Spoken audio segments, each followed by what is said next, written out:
Good morning Madhya Pradesh. मैं हूं आपके साथ राहुल सौमित्र। सबसे पहले अपने दर्शकों को दिखाएंगे इस वक्त की बड़ी खबरें यानी हेडलाइंस। सतना के मैहर में तेज रफ्तार बस ट्रक से टकराई, हादसे में 9 की मौत, 24 से ज्यादा घायल। रीवा से नागपुर जा रही थी सवारी बस।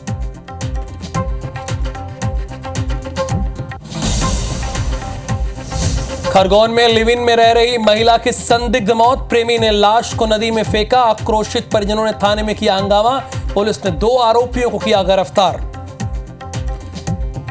सागर में 6 साल की मासूम से पड़ोसी ने किया दुष्कर्म, पॉपकॉर्न खिलाने के बहाने ले गया था आरोपी, पुलिस ने बदमाश को पकड़ा। भारतीय किसान संघ ने सीएम डॉक्टर मोहन यादव से की मुलाकात, किसानों की समस्याओं पर की चर्चा। सोयाबीन पर 1108 रुपए बोनस देने की रखी गई है मांग।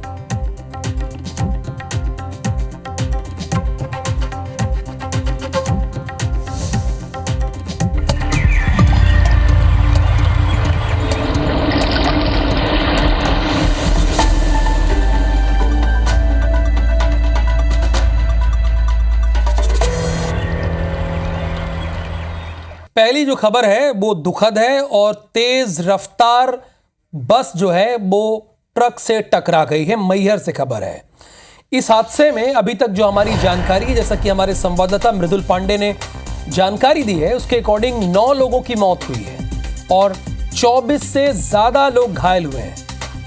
ये हुआ क्या कि बस जो है वो रीवा से नागपुर जा रही थी। एक सवारी बस है, बल्कि थी सवारी बस थी, चूंकि अभी हादसे का शिकार हुई है। तभी एक नादान देहात थाना क्षेत्र पड़ता है, वहीं पर यह हादसा हुआ है। रात करीब 12 बजे, आधी रात को यह हादसा हुआ है। ये तस्वीरें हम आपको दिखा रहे हैं। रीवा से नागपुर बस जा रही थी, नादान देहात क्षेत्र में। ये रात 12 बजे नेशनल हाईवे पर यह हादसा हुआ है। एनएच पर, नेशनल हाईवे पर सड़क किनारे खड़े हाईवा से बस टकराती है। हादसे के दौरान बस में 45 यात्री सवार थे। अब देखिए, एक गलती इसमें, चलिए मानते हैं, आप ये कह सकते हैं कि बस तेज रफ्तार में थी इसलिए हादसा हुआ है, लेकिन आप ये भी तो बताइए कि नेशनल हाईवे में, नेशनल हाईवे तो चलने के लिए है ना, वहां पे ट्रक खड़ा क्यों था भाई? हाईवे वहां पर क्यों खड़ा हुआ था? ये सवाल उठेगा ना कि वो क्यों रुके हुए थे। नेशनल हाईवे का यही ही नियम है कि वाहन चलते रहना चाहिए। एक्सीडेंट हो गया, सूचना मिली, मौके पर पुलिस ने पहुंच करके जो लोग उसमें सुरक्षित थे, कुछ लोग, तो उनको इमरजेंसी गेट के माध्यम से निकाला गया। उनको सारे अधिकारी और एनजीओ और एनएचएआई सभी की टीमों को बुला करके उसमें रेस्क्यू किया गया और जो भी घायल थे, जो भी उसमें अंदर फंसे हुए थे, सबको निकाला गया है। और मृदुल पांडे इस वक्त हमारे साथ जिला हॉस्पिटल के बाहर मौजूद है। चूंकि जो इस हादसे में शिकार हुए हैं उन सभी को, कई लोगों को जिला हॉस्पिटल में एडमिट कराया गया है। 4 अलग अलग हॉस्पिटल में एडमिट कराया गया है और मृदुल जिला हॉस्पिटल में है। मृदुल, अभी वहां से क्या खबर है? बिल्कुल, हालांकि जो इस दुखद घटना में, जो मैहर में नादन देहात थाना क्षेत्र में NH 30 पर ये जो हादसा हुआ है, जो बस खड़े ट्रक से जाकर भिड़ गई थी, इसमें 9 लोगों की मौत हुई और 24 के करीब लोग घायल हुए हैं। इन्हें सबको अलग अलग जिला अस्पतालों में इलाज के लिए रखा गया है। जो अति गंभीर थे उन्हें सतना से प्राथमिक उपचार के बाद रीवा के लिए रेफर किया गया है। कुछ को मैहर में और कुछ को अमरपाटन अस्पताल में रखा गया है। ये तकरीबन 12 बजे के आसपास की ये देर रात की ये घटना थी। इसमें ज्यादातर जो बस में जो सवार थे वो उत्तर प्रदेश के रहने वाले थे, क्योंकि इलाहाबाद से चलकर ये रीवा बस आई हुई थी और रीवा से कुछ यात्रियों को बैठाकर ये नागपुर की तरफ जा रही थी और मैहर नादन देहात थाना क्षेत्र में यह हादसा हो गया। आपको बता दूं कि इसमें तकरीबन जो मृतक हैं 9 लोग हैं, उसमें से 8 लोग पुरुष हैं और एक मासूम बच्चे की इसमें घटना में मौत हुई है। तकरीबन 3 घंटे की कड़ी मशक्कत के बाद रेस्क्यू किया गया और 3 घंटे तक, देर रात तक रेस्क्यू चला और रेस्क्यू ऑपरेशन में सभी घायलों को निकाल लिया गया है। घटना स्थल पर ही 6 लोगों की मौत हो गई थी और 3 लोगों की मौत जब सतना जिला अस्पताल के लिए अति गंभीर घायलों को रेफर किया गया तो सतना में कुछ लोगों की मौत हुई, 3 लोगों की मौत सतना जिला अस्पताल में हुई है। और आपको बता दूं कि लगभग जितने भी परिजन थे उस बस में, जितने भी लोग सवार थे, सभी को पहचान करके उनके परिजनों तक सूचना दे दी गई है। लेकिन एक समस्या अभी भी आ रही है। अभी कुछ ही देर पहले मेरे पास एक उत्तर प्रदेश के रहने वाले थे, उनके भी भतीजे की डेथ इस घटना में हुई, लेकिन उनको यह नहीं पता है कि उनकी भतीजे की बॉडी कहाँ है। निश्चित तौर पर जिन लोगों की इसमें डेथ हुई है, यह दुखद है उन परिवार के लिए बड़ी दुखद खबर है। लेकिन उनकी परिजनों की बॉडीज कहाँ है, उनके घायल कहाँ है, पर प्रॉपर रूप से प्रशासन की तरफ से ये कोई सूची अब तक नहीं जारी की गई है कि कौन से घायल किस अस्पताल में है और किन की बॉडी किस अस्पताल में है। तो ये थोड़ी समस्या आ रही है जी। एक बात मैं आपसे जानना चाह रहा हूं कि क्या सभी के परिजनों को, जो अभी घायल हैं, एडमिट हैं, उनको इस बात की जानकारी दे दी गई है प्रशासन के द्वारा? बिल्कुल, जो प्रशासन का दावा है कि जितने भी लोगों की पहचान हुई है, जो लोग बेहोशी के हालत में थे, तो उनके वॉलेट में या उनके पर्स में जो भी पहचान पत्र थे, उसके माध्यम से उनके परिजनों तक जानकारी दी गई। और जो बोलने की हालत में थे, उनसे उनके नाम नोट किए गए और उनके परिजनों को सूचना दी गई। लगभग सभी को परिजनों, जो भी बस में जो लोग सवार थे, उनके परिजनों तक यह सूचना दे दी गई है कि इस हादसे में उनके जो परिवार के लोग थे वो घायल हुए हैं या जो लोग डेथ हुए हैं, उनके परिवार तक सूचना तो चली गई। उनके परिजनों भी अब सतना पहुंचना स्टार्ट हो गए हैं, कुछ लोग मैहर की तरफ पहुंचे हैं। लेकिन उनको इस बात की सूचना नहीं है कि उनके परिजन आखिर में किस अस्पताल में है। जैसा कि मैंने बताया कि अभी कुछ लोग मुझे भटकते हुए नजर आए, जिनके इस घटना में हताहत हुए हैं, जो लोग वो अपने परिजनों को ढूंढ रहे हैं जी। तो ऐसे में कोई एक हेल्पलाइन नंबर जारी कर देनी चाहिए जिससे लोगों को दिक्कत ना हो। और दूसरी बात मैं ये जानना चाहता हूँ मृदुल, इस हादसे की असल वजह क्या है? देखिए, तेज रफ्तार तो एक बात आपने बताई, इसके अलावा कुछ आपको समझ में आया, कुछ बताया पुलिस ने?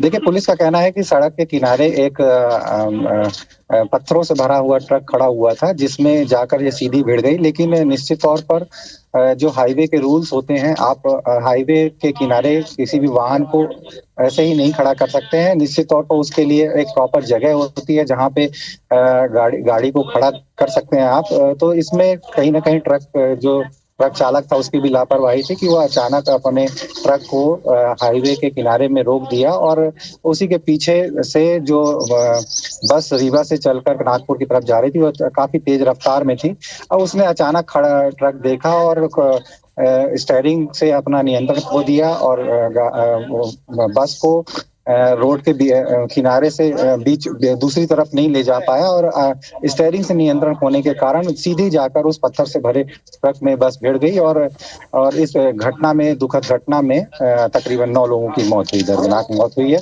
और 24 से ज्यादा लोग घायल हुए जी।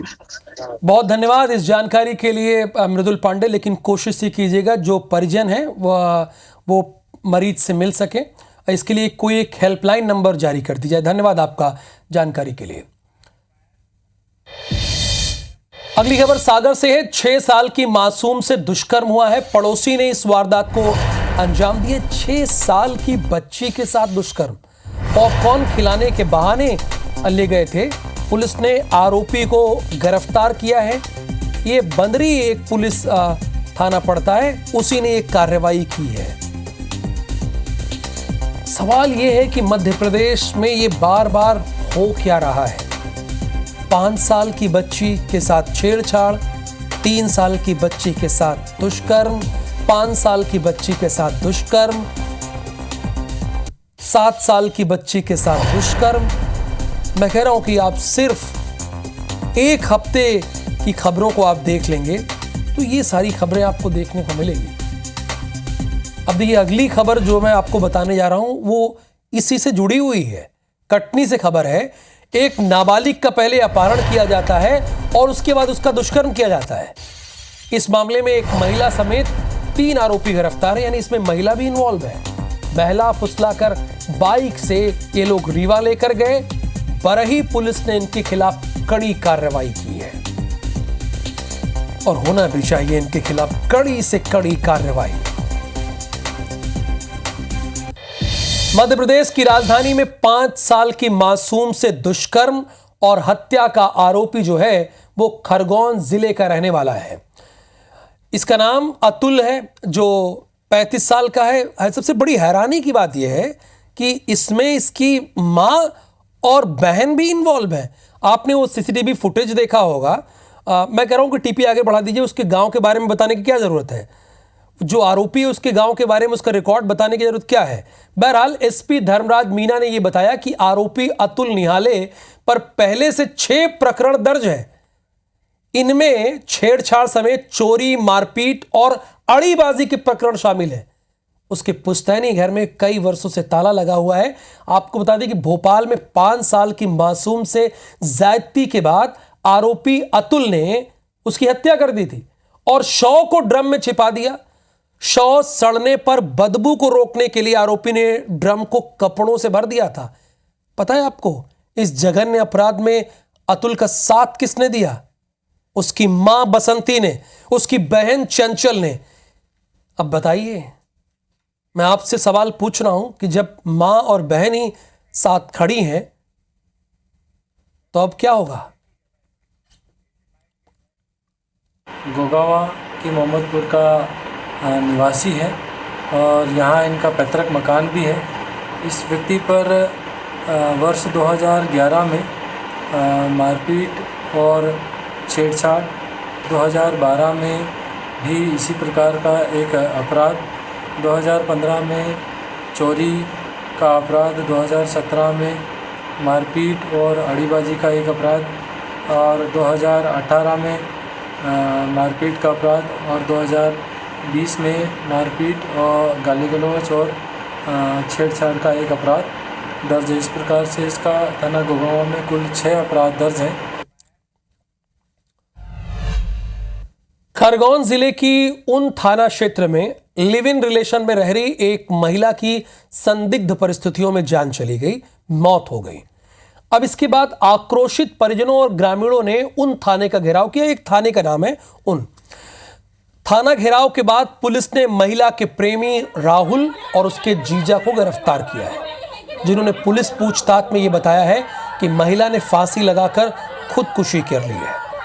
महिला की लाश को देखकर वो डर गया और लाश को ठिकाने लगाने की सोची, जिसमें उसके मदद उसके जीजा विशाल ने की। दोनों ने लाश को कार में लेकर नर्मदा नदी के बैक वाटर में फेंक दिया। पुलिस अब महिला की लाश की तलाश के लिए सर्च ऑपरेशन चला रही है। अब तक महिला की लाश नहीं मिली है।